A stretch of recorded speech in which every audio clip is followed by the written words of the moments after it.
Hello दोस्तों, स्वागत है आपका हमारी एक और प्राचीन वीडियो में। तो आज हम आपको लेके आए हैं उत्तर प्रदेश के ललितपुर ज़िले के गोना गांव में।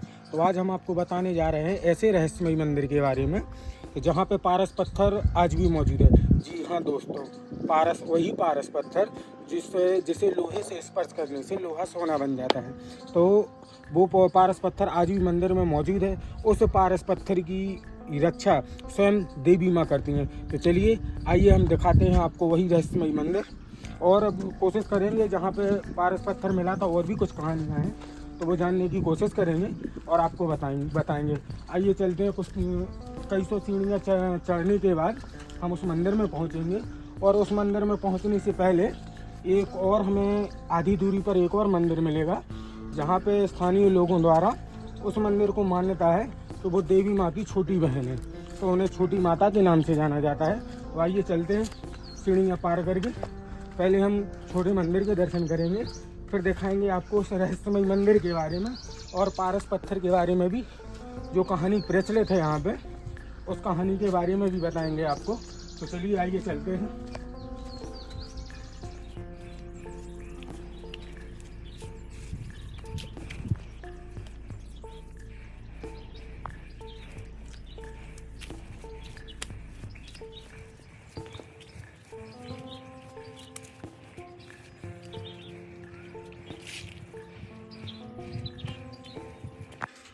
तो चलिए दोस्तों, कुछ सीढ़ी हम लोगों ने पार कर चुकी हैं, और अभी यहाँ लोगों का आना जाना कम रहता है। लेकिन शारदीय नवरात्रि और चैत्र नवरात्रि के टाइम पे इस ऊपर जो बड़ा मंदिर है वहाँ पे बड़ा ही भव्य मेला लगता है। तो आइए हमको दिखाएंगे। तो कुछ सीढ़ियाँ चढ़ने के बाद जो छोटी माता का मंदिर है, हम लोग उस मंदिर में पहुँचेंगे तो आप लोगों को दर्शन भी कराएंगे। तो आइए चलते हैं। हम लोग पहुंच चुके हैं मंदिर के करीब। तो आइए, थोड़ी और चढ़ाई करनी होगी, थोड़ा रास्ता ठीक नहीं है और पानी भी पास में बह रहा है। तो आइए चलते हैं। यहाँ पे पहले छोटी माता के दर्शन करेंगे, फिर चलेंगे बड़े मंदिर पे।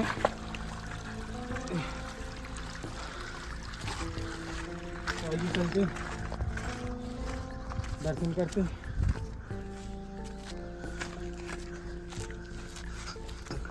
यहाँ पे छोटी माता के दर्शन करते हैं, फिर चलेंगे इससे और ऊपर बड़ी माता के दर्शन करने। तो आइए, ये पुराना छोटा मंदिर है और यहाँ के स्थानीय लोगों द्वारा ये भी मंदिर बनवाया गया है। तो आइए दर्शन करते हैं। और यहाँ पे गजानन भगवान की मूर्ति भी विराजित है, तो ये देखिए। और यहाँ पे भी सरस्वती माता की मूर्ति है, और ये हम नहीं समझ पा रहे हैं, लेकिन कोई देवी है। और वहाँ पे एक महर्षि की मूर्ति है। तो आइए आपको वो भी दिखाते हैं। ये पुजारियों को रहने के लिए कमरा बना हुआ है। तो ये किसी महर्षि की मूर्ति है। तो इसके बाद हम ऊपर चलते हैं और सीढ़ियाँ चढ़ के आपको वो मंदिर दिखाएंगे जहाँ पे पारस पत्थर अभी भी मौजूद है, और लोगों का मानना है कि जिसकी रक्षा स्वयं देवी माँ करती है उसे वहाँ से कोई ना तो ले जा सकता है। और उसके पीछे एक और कहानी है। जिस व्यक्ति को ये पारस पत्थर मिला था वो भी व्यक्ति इसी आसपास के गांव का था। और आइए हम आपको वो कहानी वहीं पे बताएंगे कि क्या कहानी रही थी। चलिए चलते हैं।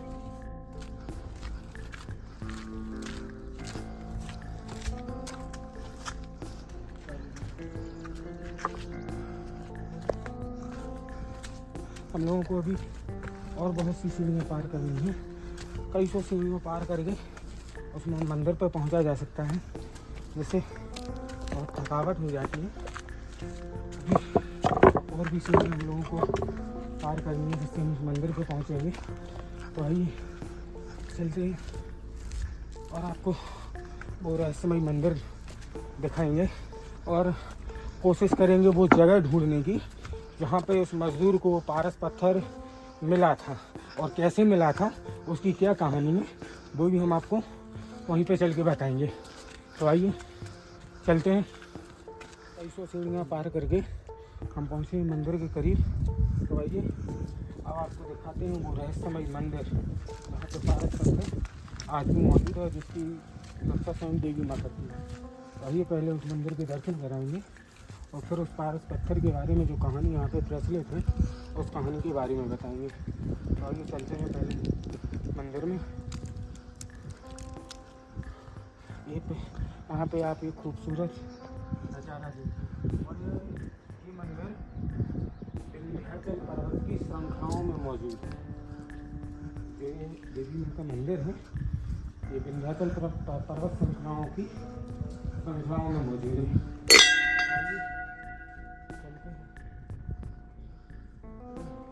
मूर्तियों के बारे में बताएंगे देवी माँ के दर्शन करते हैं। तो आप ये देखिए बहुत ही प्राचीन मंदिर है ये। देखिए आप किस तरह से, और यहाँ पे आने से एक महसूस, एक ठंडक और बड़ा शांत माहौल महसूस होता है यहाँ पे। तो आइए पहले दर्शन करेंगे।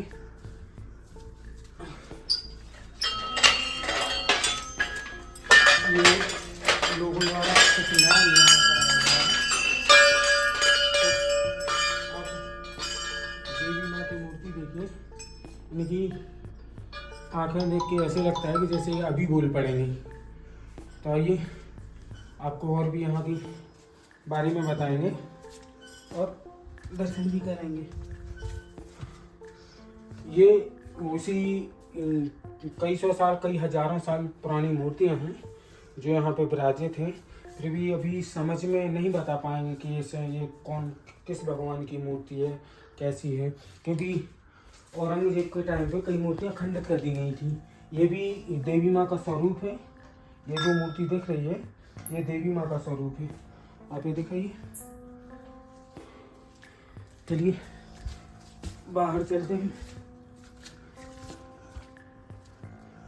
यहाँ पे नागों की मूर्ति बनाई गई है और ये भोलेनाथ की शिवलिंग रखा है और ये गणपति भगवान की मूर्ति है और ये हवन है जिसे बेदी बोला जाता है, जो सर्दियों और चैत नवरात्रि के टाइम पे इसे खोला जाता है और तब इसमें 9 दिन हवन चलता है। और ये बहुत से भगवानों की मूर्तियाँ लगी हुई हैं। ये मतलब खंडित हो चुकी हैं मूर्तियाँ और भी मूर्तियाँ हैं। आइए देखते हैं। आप ये मूर्ति देखिए।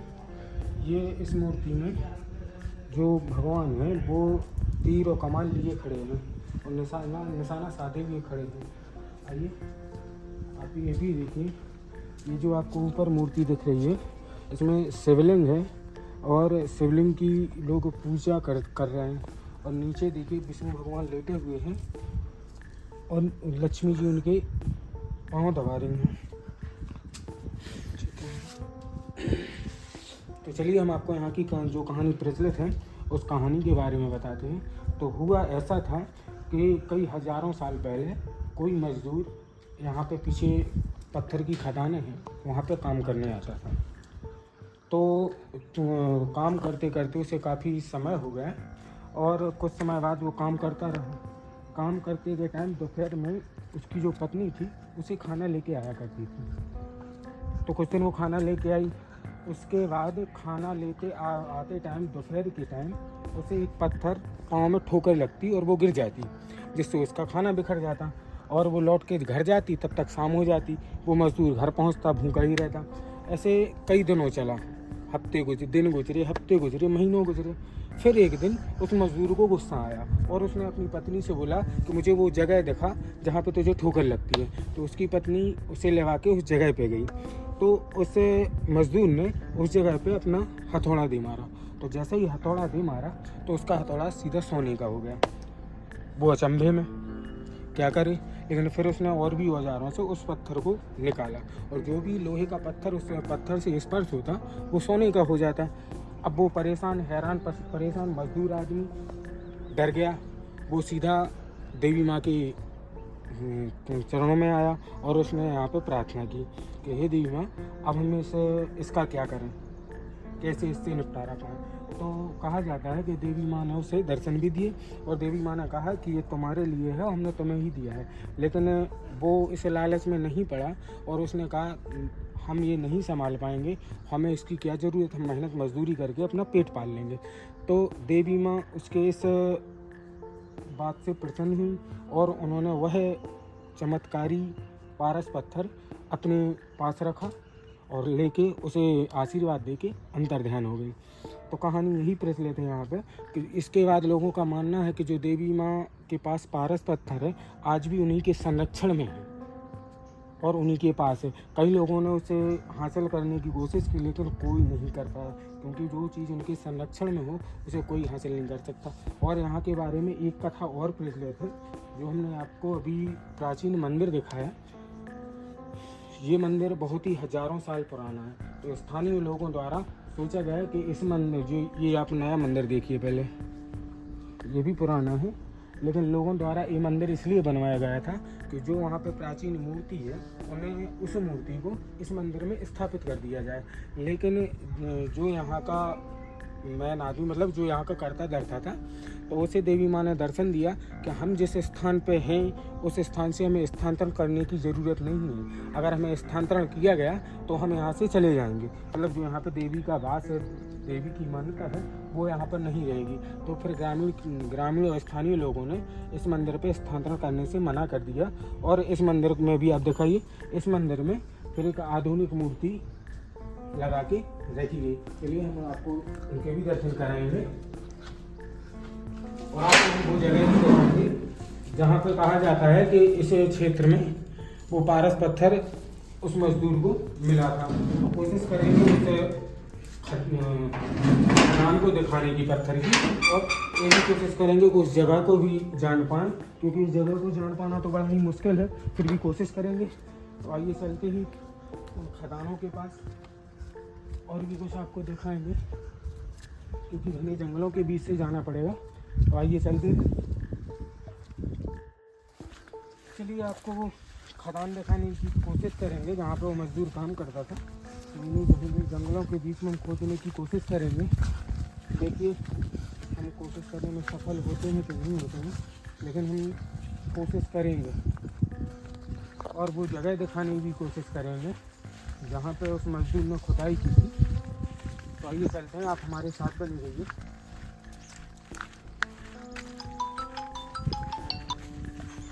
देखते हैं खदान के बारे में जानेंगे।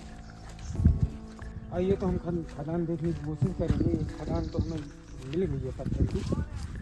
तो ये देखिए, ये भी एक खदान है और भी आगे खदान है, वो भी आपको दिखाने की कोशिश करेंगे।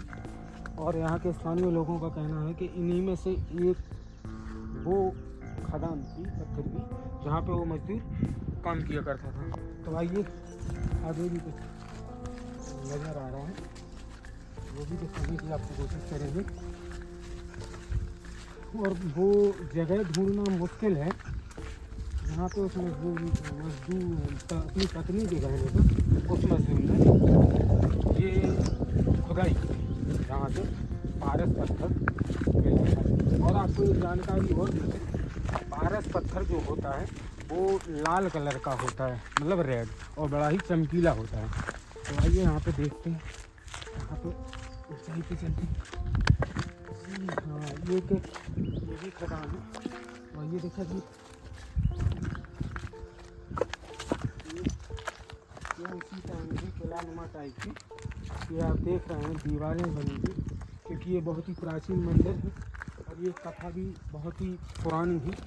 तो ये यहाँ से खदान और एक दो खदान और पीछे खाई है। अगर आप जब पीछे जाएंगे तो पीछे तो बहुत बड़ी खाई है, वहाँ पे हम उतरने की कोशिश करेंगे और आपको दिखाने की भी कोशिश करेंगे। तो पीछे फिर खाई है और फिर एक और पहाड़ है जो विंध्याचल पर्वत श्रृंखला में आता है। और ये देवी माँ का जो मंदिर है ये भी विंध्याचल पर्वत श्रृंखला में आएगा। तो हम नीचे उतरने की कोशिश करेंगे और वो खाई भी आपको दिखाने की कोशिश करते हैं। तो आइए चलते हैं।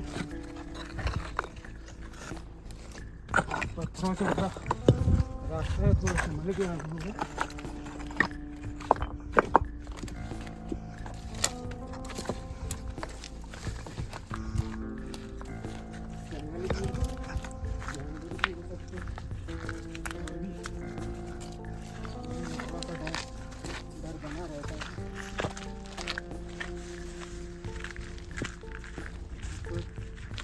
खाई दिखाने की कोशिश करेंगे,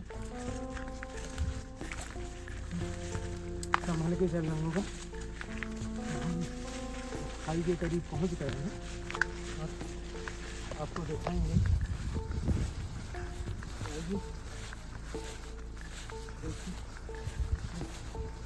कितनी गहरी यहाँ पे खाई है और उसके बाद भी एक और पहाड़ लगा हुआ है और यहाँ से सुंदर झरने की आवाज़ भी आ रही है। तो आइए चलते हैं और भी कोशिश करेंगे वो जगह देखने की जहाँ पे उस मजदूर द्वारा खुदाई की गई थी। वहाँ से चलने की कोशिश करेंगे।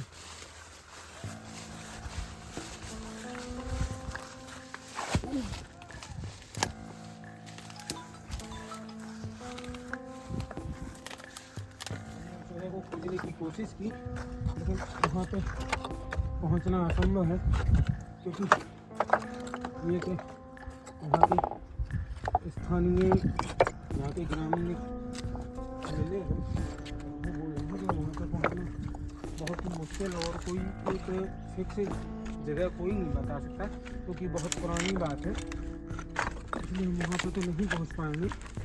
लेकिन आपको इन दोनों खदानों में से एक वही खदान है जहाँ पर मजदूरी किया करता था और यहीं से वो रास्ता गया होगा।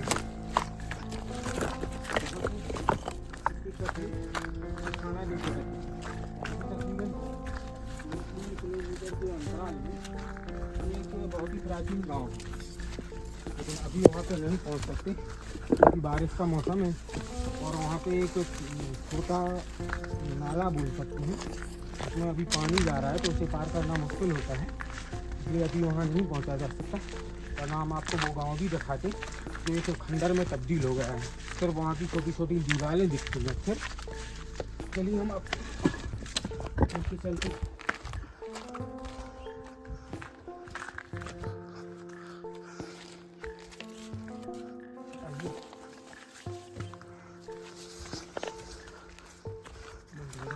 तो दोस्तों मैंने आपको मंदिर दिखाया जो बहुत ही प्राचीन है और वो खदानें दिखाने की कोशिश की।